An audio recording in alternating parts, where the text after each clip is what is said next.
Hey everyone, welcome back for another devlog. Over the last month I've been getting ready for the next test build.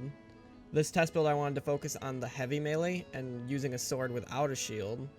I want to get these combat styles into as close to bug free as possible as I can get them so I can finally put them aside and move on to the next big system to work on. I know bug fixes don't make for a great devlog, but I still do have a bunch of new content to show off for the game. First off, I found a way to get other races into the games other than just humans. Being that this is a fantasy game, I will still have the standard elf, orc, dwarves, things you come to expect from a fantasy game, but I'm also really excited to get in and start creating my own custom races that I've come up with. The first one I'll show off here is the orcs. Being that they're just bigger and buffer humans, it wasn't that hard for me to figure out how to create these.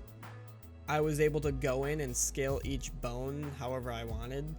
It's a super tedious process, but in the end it made it really easy for me to implement new armors to the game without having to make them fit for every single race. Being that the armors are just rigged to a specific skeleton that all the races use, all you have to do is scale these bones and the armors fit right to them. The only other playable race I've been able to get into the game so far are the Dwarfs. These are by far my favorite, as I really love dwarves in games like D&D, and I'm really excited to be able to get them into my game too. When I created the dwarves, they actually came with an unintended feature that I ended up loving in the end. Because they're shorter, they can hide behind things that the other races cannot. This made them a lot stealthier and really set them apart from the other races. I'm really excited to start working on the rest of the playable races for the game. It's actually a lot of fun creating these races, and I'm sure I'm going to have a lot more fun coming up with my own. I also worked on getting grass deformation into the game, meaning when the character walks through all the grass fields, you can see the grass gets pushed down when the character steps on it. This is mesh accurate, so if the character ends up falling down and ragdolling through the grass, you'll be able to see their entire mesh affect it. This is only possible thanks to a fellow indie dev here on YouTube named Prismatica. His videos are amazing, and I'm going to link his channel in the description below.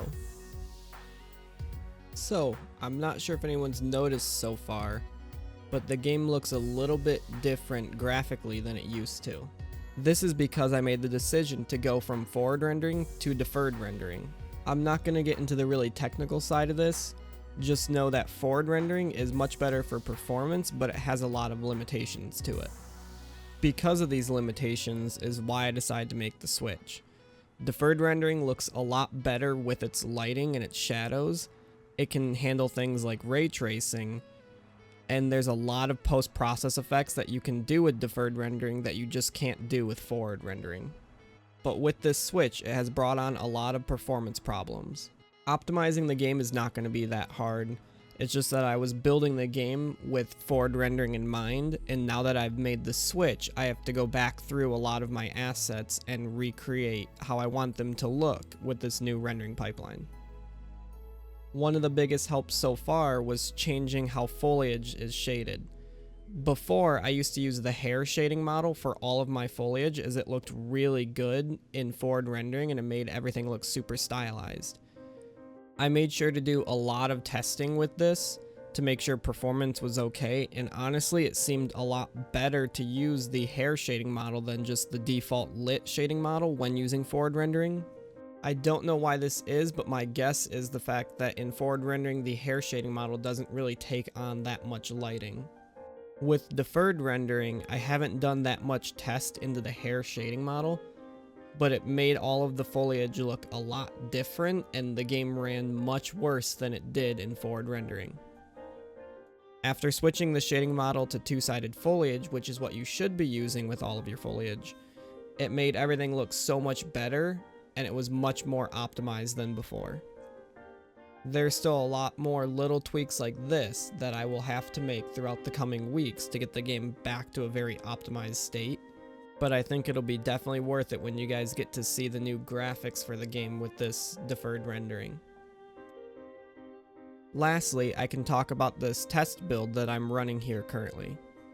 I've gone through and made a prototype level that's all just blocked out pieces for testing. And then I've created a developer menu that allows me to do a lot of things to really help with testing during runtime. This test build is really only focused on the combat for the game. I'm looking for any final feedback and a bunch of bugs that anyone can find with it to really help me put aside combat and start working on the next big features to the game, such as inventory and crafting and questing and everything else. If anyone is interested in becoming a tester, I really encourage you to join the Discord and stop by a few live streams. I've mainly been choosing very active members in the community that want to see the game be taken to the next level. I really hope you guys enjoyed this devlog. I know it was kind of short, but I've been doing a lot of behind the scenes work on the game, so there's not too much I can really show off just yet. If you did enjoy, please subscribe, it really helps me out, and maybe consider becoming a Patreon member. There are a lot of cool rewards over on Patreon, and it's really the biggest reason I'm able to work on this game and have so much content created in such little time.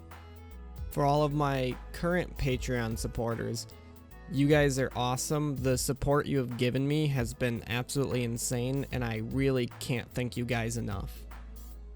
Well, I hope everyone has a really nice day, and I will see you guys in the next one. Bye.